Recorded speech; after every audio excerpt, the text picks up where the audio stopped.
Voltei agora com a nossa quarta videoaula de hoje.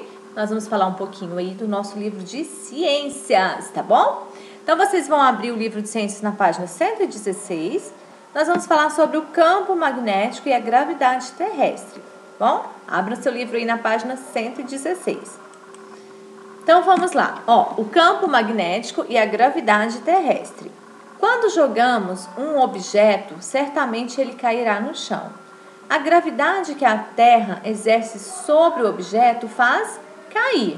É essa atração da gravidade que organiza os elementos naturais e os do sistema solar e permite que a Terra e os demais planetas mantenham sua órbita em torno do Sol.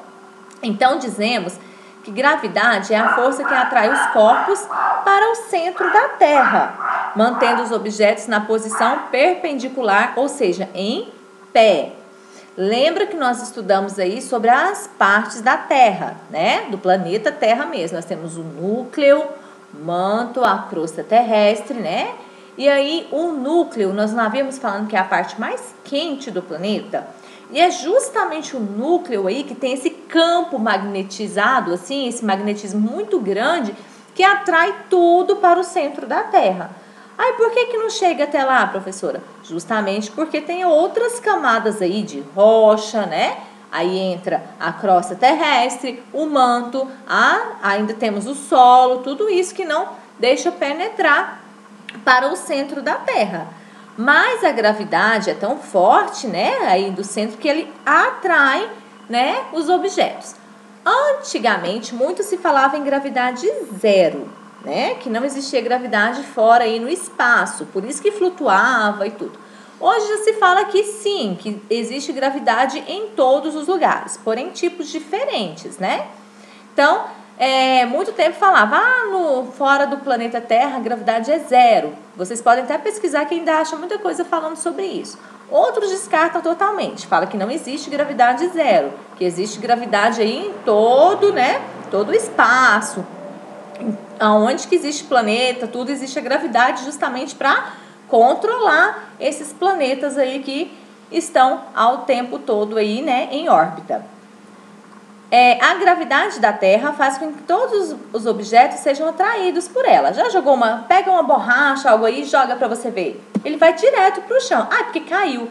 Não, é porque tudo tem a sua gravidade. Tudo tem o seu magnetismo. Então, se está fazendo isso, é porque tem uma gravidade aí que faz com que tudo vá para o chão, né? Para que caia para o chão, que é a força aí do núcleo da Terra que está puxando esses objetos. A folha cai, vai para o chão, né? Tudo tem esse propósito aí que é justamente por causa da força da gravidade. A força da gravidade é a força que atrai todos os corpos para o centro da Terra. Foi Isaac Newton, né, grande físico inglês, que descobriu a existência da força da gravidade por meio do estudo dos movimentos dos planetas em torno do Sol e do movimento da Lua em torno da Terra. Então, foi justamente Isaac Newton que aí começou aí a ficar esse discurso, né? Que ele não aceitou como gravidade zero, falando que se os planetas estão girando, existe gravidade, né? No espaço também. Assim, constatou a atração de corpos de menor massa por corpos de maior massa, que foi chamada de Lei da Gravitação Universal. Corpos menores e maiores dos planetas, tá, meninos? A grande concentração de massa da Terra é responsável por essa força gravitacional. Você sabe por que as ondas, né, ficam aí tão altas e se movendo? Justamente por causa da gravidade que a Lua exerce sobre a Terra, tá?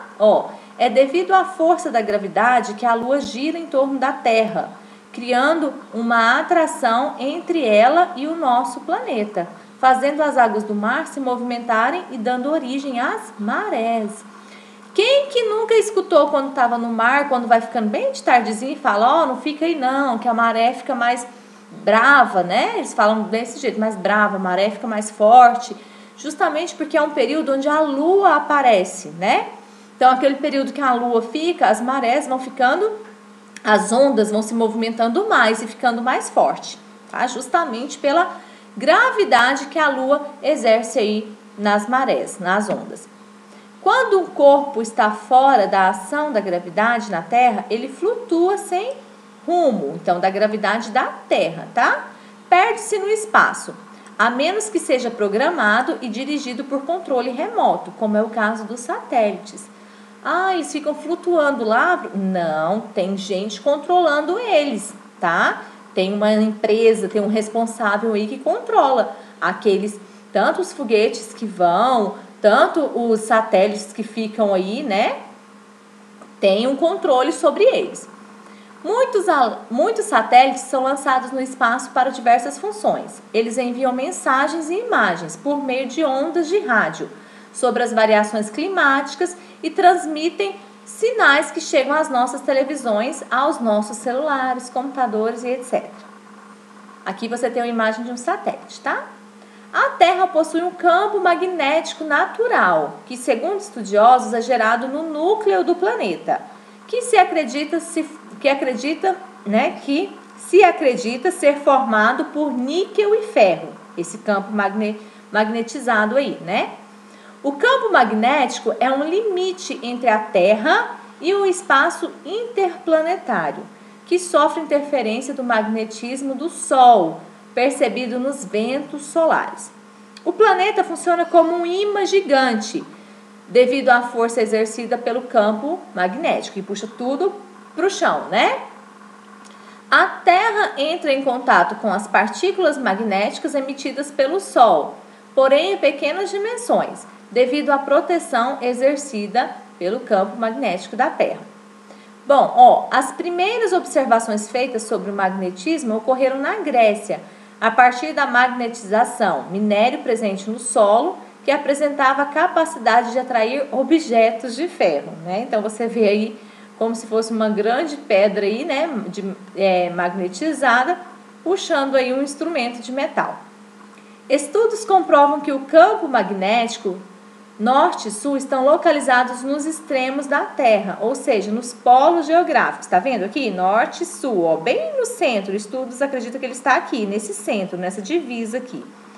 O campo magnético norte está na região do Polo Sul e o campo sul está localizado no Polo Norte da Terra, tá?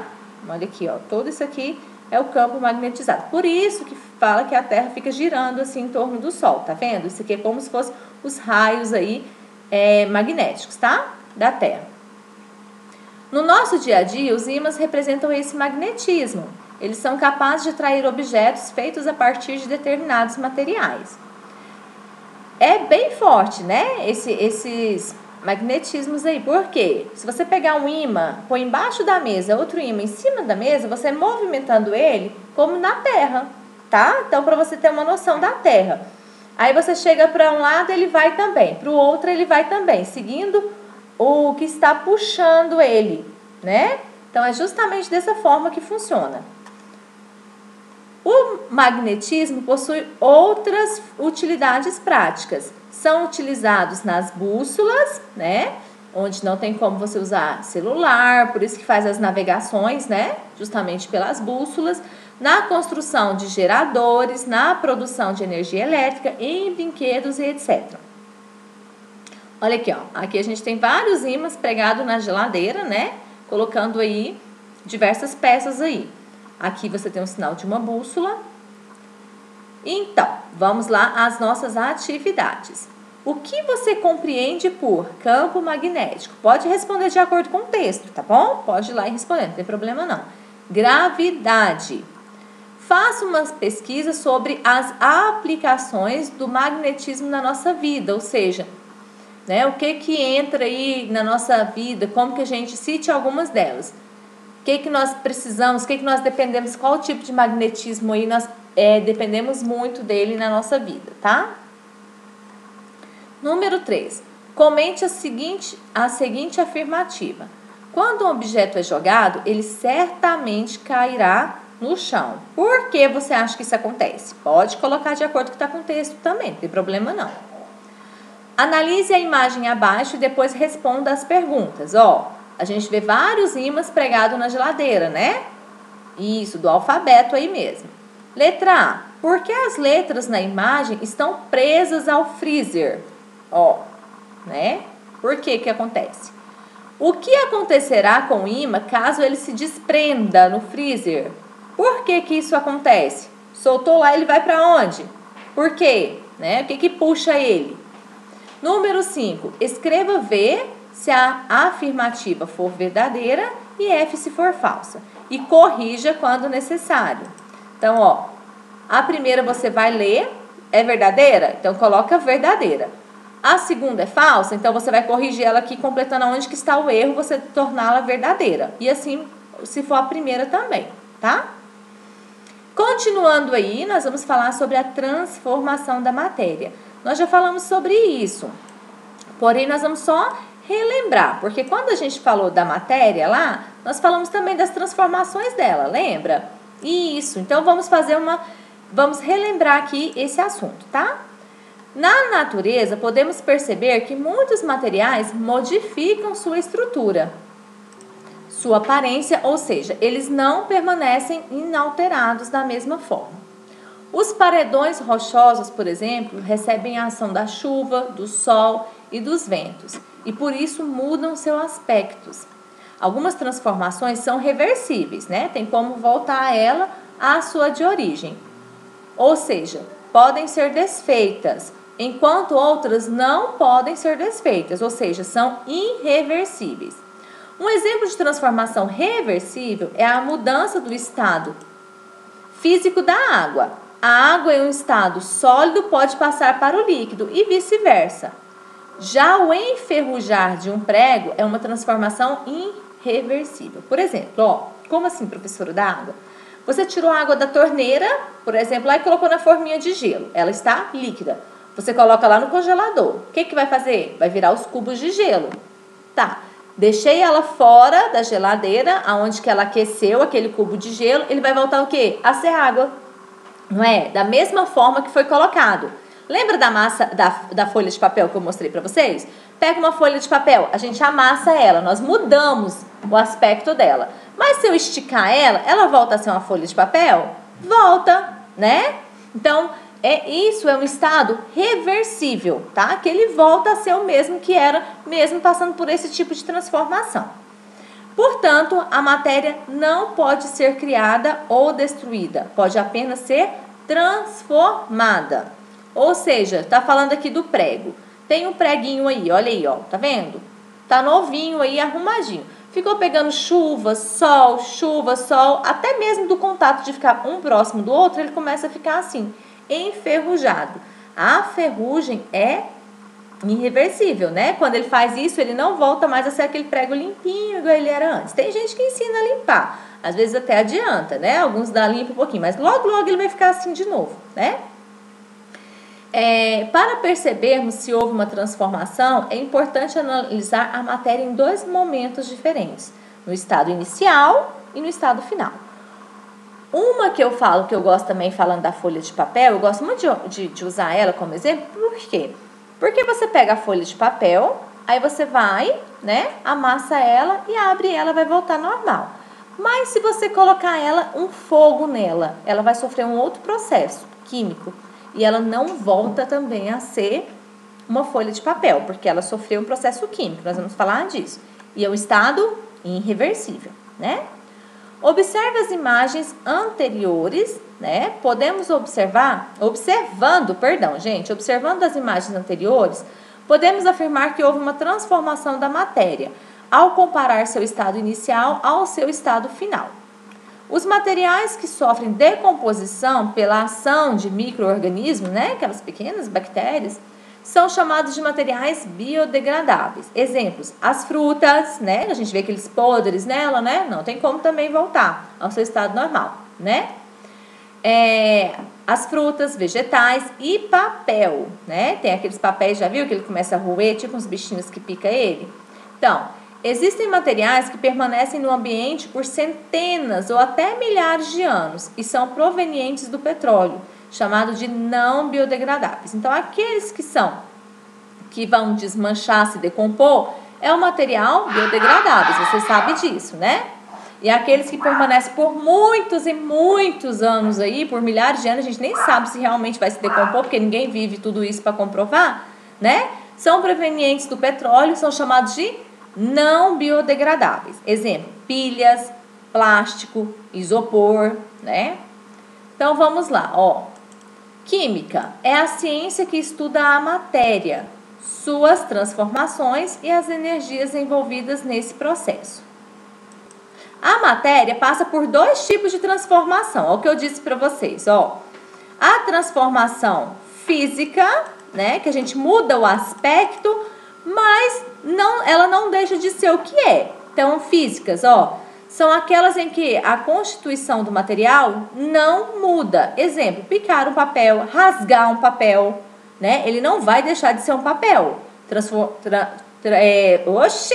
Obteve uma transformação química, mudou ela, né? Assim, teve uma mudança, mas não modificou, né, o seu material. Então, é uma mudança física. Por exemplo, a gente pica o papel aí todinho. Dá para se fazer outro papel também, claro. Mas sem fazer o outro papel, ele picadinho, ele vai continuar sendo papel do mesmo jeito, né?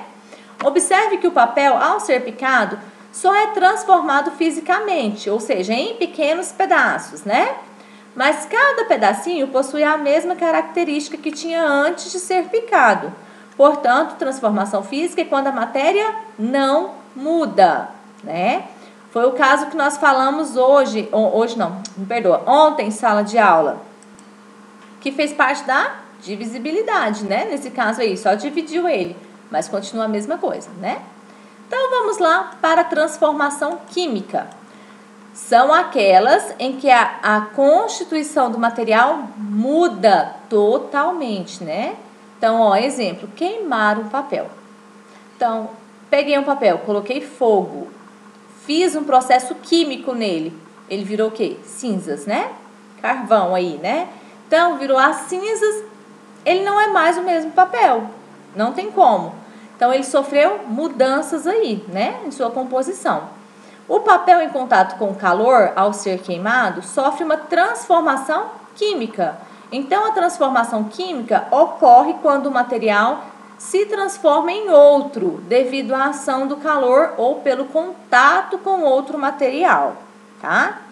Então, no caso do prego também é uma transformação química, tá? Ele pegou a ferrugem, né? Pode ficar até junto com outro, ele pegou a ferrugem, tá? Então, aí você tem aí esses tipos de transformação, tá? Vamos fazer a atividade então? Ó, vamos lá. Leia a seguinte afirmativa. Nas transformações físicas, a substância pela qual a matéria é formada não passa por transformação. Agora responda. Essa afirmativa é correta? Por que ela é correta? Justifique sua resposta, tá? Pode olhar lá no texto e pode falar de acordo com o texto também, tá? Explique agora com suas palavras o que são transformações reversíveis. Ah, professora, eu quero pôr igual tá lá no livro.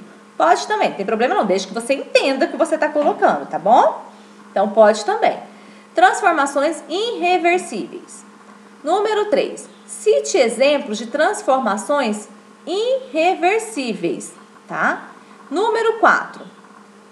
Tem uma folha aqui a mais, eu vou passar ela para baixo, tá? Escreva V se for verdadeiro e F se for falso, tá? Então, cada uma dessa frase aqui, você vai estar lendo. Gente, eu não estou lendo essas frases porque eu quero muito que vocês estejam lendo. Porque eu já percebi que quando eu estou falando aqui na videoaula, vocês ficam muito aí prendidos na minha leitura e vocês mesmos não leem, tá? Só acompanha aí e não lê. Por isso que eu não estou lendo nenhuma dessas frases aí quando tem VOF, quando precisa sublinhar, porque eu quero que vocês leiam e procurem se é verdadeiro ou não, tá bom? Então, você vai ler, tá? A frase que for verdadeira, você vai colocar V, a que for falsa, você vai colocar F.